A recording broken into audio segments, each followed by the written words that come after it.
Hello students, welcome to Gate Smashers. आज की इस वीडियो में एक्सप्लेन करने जा रहा हूँ लेक्सिकल एनालिसिस, और इस वीडियो में हम लेक्सिकल एनालिसिस से रिलेटेड सारे इंपॉर्टेंट पॉइंट डिस्कस करेंगे जो आपके कॉम्पिटिटिव एग्जाम्स, इवन आपके कॉलेज यूनिवर्सिटी एग्जाम्स के लिए बहुत ज्यादा बेनिफिशियल होंगे। तो गाइस फटाफट से वीडियो को लाइक कर दें, चैनल को सब्सक्राइब करें अगर अभी तक आपने नहीं किया, and please press the bell button ताकि आपको सारी लेटेस्ट नोटिफिकेशंस मिलती रहें। तो चलिए स्टार्ट करते हैं लेक्सिकल एनालिसिस के।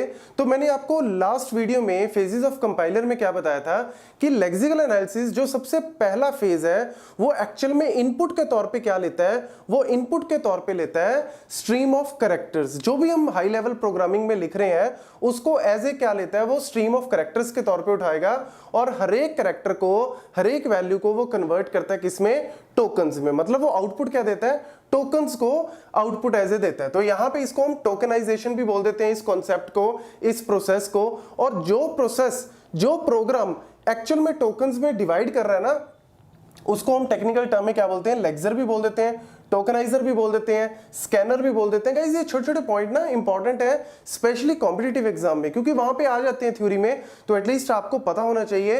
तो यहां पे देखो, टोकनाइजेशन में हम कर क्या रहे हैं, हम टोकन्स में डिवाइड कर रहे हैं अपने पूरे के पूरे प्रोग्राम को।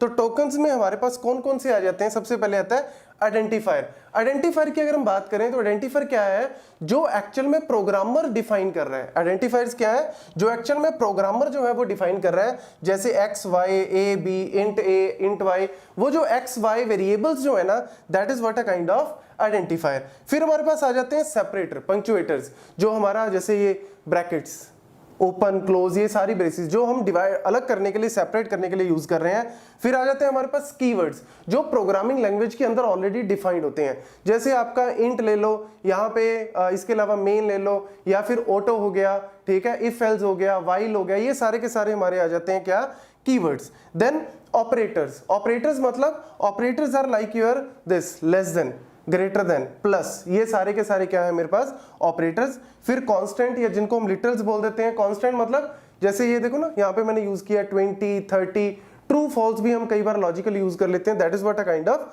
कांस्टेंट। और फिर इसके अलावा हमारे पास आ जाते हैं special characters. Special characters like ampersand हम यूज करते हैं, या डॉलर अगर हम कहीं पे यूज कर रहे हैं, या कोई भी स्पेशल कैरेक्टर अगर हम यूज कर रहे हैं, तो that will come in this. तो ये एक्चुअल में क्या करता है, पूरे प्रोग्राम को उठाएगा, एज ए इनपुट उठाएगा, एक एक करके उसको क्या करेगा, टोकन्स में डिवाइड कर देगा, और टोकन्स की कैटेगरी मैंने यहाँ पे आपको लिख दी है। तो यहाँ पे अगर हम इस प्रोग्राम के पॉइंट ऑफ व्यू से देखें तो ये ए और बी कहाँ चले जाएंगे, ए और बी आपके आइडेंटिफायर्स में आ जाएंगे। जस्ट फॉर एग्जांपल आपको बता रहा हूँ, सेपरेटर में देखो, ये ओपन ब्रेसेस, क्लोज हो गया, ये करली हो गया, ये सारे आपके एक तरह से सेपरेटर में। कीवर्ड में कौन सा आ जाएगा, कीवर्ड में आपका आ गया इंट आ गया, इफ आ गया, रिटर्न आ गया, एल्स आ गया, मेन आ गया, ये सारे के सारे आपके कीवर्ड।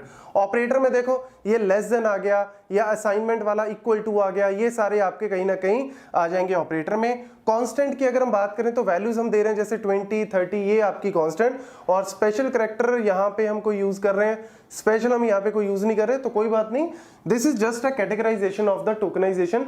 और यहाँ पे जितने भी आइडेंटिफायर्स वगैरह हैं, ये सारे के सारे मेरे सिंबल टेबल्स में सेव हो जाएंगे according to their type, according to their size, so that हमको उनको लेटर जो है वो यूज कर सकें। तो ये बेसिक सी कहानी है आपकी टोकनाइजेशन की, लेक्सिकल एनालिसिस की। पहला फेज है, बड़ा इंपॉर्टेंट फेज है। और दूसरा यहाँ पे काम आता है give error messages. Error messages मतलब जो प्रोग्राम हमने लिखा है, यहाँ पे हम कोई सिंटेक्स एरर की बात नहीं कर रहे, कोई मीनिंग की बात नहीं कर रहे, कोई लॉजिक की बात नहीं कर रहे, सिंपल हमारे पास जो है एरर मैसेजेस कौन से आते हैं, लेक्सिकल से रिलेटेड। मतलब इसको हम बोलते हैं लेक्सिम। क्या बोलते हैं, लेक्सिम। जो ये मेरे पास यहाँ पे इनपुट के तौर पे ले रहा है ना, ये सारे के सारे इसको बोलते हैं लेक्सिम, और उसको कन्वर्ट करेगा किसमें, टोकन्स में। तो यहाँ पे जैसे एक्सीडिंग लेंथ, एक्सीडिंग लेंथ का मतलब है आपने कोई वेरिएबल लिया और वेरिएबल का नाम इतना बड़ा ले लिया, या फंक्शन का नाम इतना बड़ा डिफाइन कर दिया, एक्सीडिंग लेंथ, तो that is a kind of exceeding length. या फिर आपने कोई वैल्यू भी असाइन की, जैसे int a is equal to, अब इंट आपको पता है 2 बाइट का है, उसमें वैल्यू इतनी बड़ी असाइन कर दी, तो कहीं ना कहीं उसको क्या करेगा, वो एरर मैसेज शो कर देगा। अनमैच्ड स्ट्रिंग मतलब लेट्स से आपने यहाँ पे प्रिंटफ लिखा, या जैसे यहाँ पे सेमीकोलन के बाद आपने हैश लगा दिया, अरे ये कौन सी स्ट्रिंग आ गई बीच में, यहाँ पे कहीं ना कहीं आपने इलीगल कैरेक्टर का यहाँ पे यूज किया है। या अगर हम बात करें अनमैच्ड स्ट्रिंग में, आपके पास आ जाता है, लेट्स से मैंने यहाँ पे कमेंट को स्टार्ट किया, कमेंट को एंड नहीं किया, तो कमेंट को अगर एंड नहीं किया तो means it is a kind of unmatched string. So these are the examples of the messages which are printed by the lexical analysis during the error. Then हमारे पास आ जाता है एलिमिनेट। ये क्या एलिमिनेट करता है? जो मेरे कमेंट्स हैं उनको ये एलिमिनेट कर देगा, क्योंकि उसको हम काउंट नहीं करते टोकन्स में। इसके अलावा अगर हम बात करें, टैब है, ब्लैंक स्पेस है, न्यू लाइन है, इनको सबको हटा देता है। इनको यहां से हटा के और फिर ये टोकन्स को काउंट करता है। तो मैं आपको एग्जांपल से बताता हूं कि how the tokens are actually counted.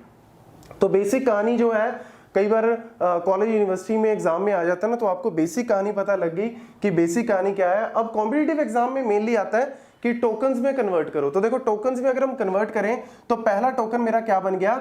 Int. First token क्या है? इंट, ठीक है। दूसरा टोकन मेन, तीसरा ये, चौथा ये।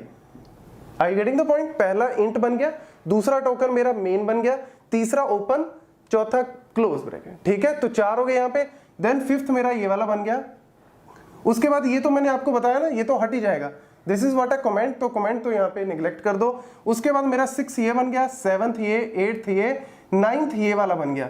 फिर उसके बाद 10th ये वाला, 11, 12, 13, 14। तो यहाँ तक मेरे कितने बन गए? 14। देखो 5 तक यहाँ थे। उसके बाद इंट आया 6, a 7 बन गया ये वाला, इक्वल टू 8 वाला। उसके बाद ये मेरा 20 जो है वो 9, 20 वाला जो है वो 9th बन गया। फिर ये मेरा 10th बन गया। ये जो कॉमा बीच में लगाया, कॉमा भी तो सेपरेटर है ना, तो कॉमा। फिर उसके बाद b आइडेंटिफायर है, अलग बन गया। फिर इक्वल टू 30 कांस्टेंट है, लिटरल है, अलग बन गया। फिर सेमीकोलन सेपरेटर है, अलग बन गया। तो 14 बन गए। उसके बाद यहाँ पे मेरे पास आ गया if, that is what? 15th। फिर 16, 17, 18, 19, 20। Getting the point? फिर 21 मेरा रिटर्न हो गया, 22, 23, 24, 25। Getting the point? तो 25 मेरा यहां तक बन गया। फिर 26, 27, 28, 9, 30, 31 एंड 32। तो ये मेरे टोटल कितने बन गए यहाँ पे? 32 टोकन्स जो है वो। इनको आप चाहे इस तरीके से शो कर दो, टोकन्स आपको जस्ट काउंट ही करने हैं, जिस मर्जी तरीके से आप काउंट कर लो, आपको आइडिया जो है वो पता लग ही गया। तो जो आइडेंटिफायर है वो उसमें चले गए, जो सेपरेटर है, कीवर्ड है, वो उसके अकॉर्डिंग जो है वो इसको डिवाइड कर देगा। तो ये टोटल जो है 32 आ गया। ऐसे ही लेट्स से एक और क्वेश्चन आया हुआ है कॉम्पिटिटिव एग्जाम में, यही सेम क्वेश्चन है गाइस, 3 से 4 बार आया हुआ है। तो देखो सेम ही क्वेश्चन है, 3 से 4 बार आना मतलब कहीं ना कहीं टोकनाइजेशन के ऊपर क्वेश्चन आ जाता है। तो ये देखो यहाँ पे प्रिंट एफ जो है वो सबसे पहला टोकन बन गया। फिर मेरा यहाँ पे सेपरेटर आ गया ना, ब्रेसेस ऑन होगी 2। फिर उसके बाद देखो यहाँ पे इंपॉर्टेंट पॉइंट ध्यान रखना गाइस, ये मेरे जो डबल यहाँ पे कॉलम हमने लगाया है, जो ये डबल कॉमास मेरे स्टार्ट हो रहे हैं, तो डबल कॉमा के अंदर जितनी भी वैल्यू है ना, कई बार स्टूडेंट इसको काउंट कर लेते हैं। नहीं, इसको काउंट नहीं करना। डबल कॉमास के अंदर आपके पास जितने भी है ना, इस पूरे को हम एक काउंट करते हैं, इस पूरे को हम सिंगल काउंट करते हैं। मतलब हम लॉन्गेस्ट स्ट्रिंग के ऊपर जाएंगे तो लॉन्गेस्ट स्ट्रिंग यहाँ पे क्या बनती है? प्रिंट एफ पहला एक बन गया, फिर ये ओपन दूसरा, और ये जो डबल कॉमास के अंदर पूरे के पूरे को हम क्या कहते हैं? एक सिंगल टोकन जो है वो कंसीडर करना है। इसको अलग अलग काउंट मत कर लेना, अदरवाइज आंसर गलत। उसके बाद कॉमा आ गया, ये 4th, 5th, 6th, 7th, 8th, 9th, 10th। Getting the point? तो टोटल कितने बन गए यहाँ पे?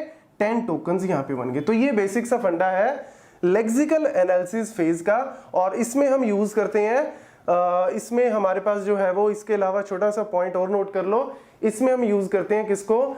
फाइनाइट ऑटोमेटा को। तो चाहे आप डीएफए को यूज करो चाहे एनएफए को यूज करो, this is actually application of the DFA and NFA. Finite automata की एप्लीकेशन है कि वो किसी भी प्रोग्राम को, किसी भी एक पर्टिकुलर प्रोग्राम को वो टोकन्स में क्या कर देता है? कन्वर्ट कर देता है।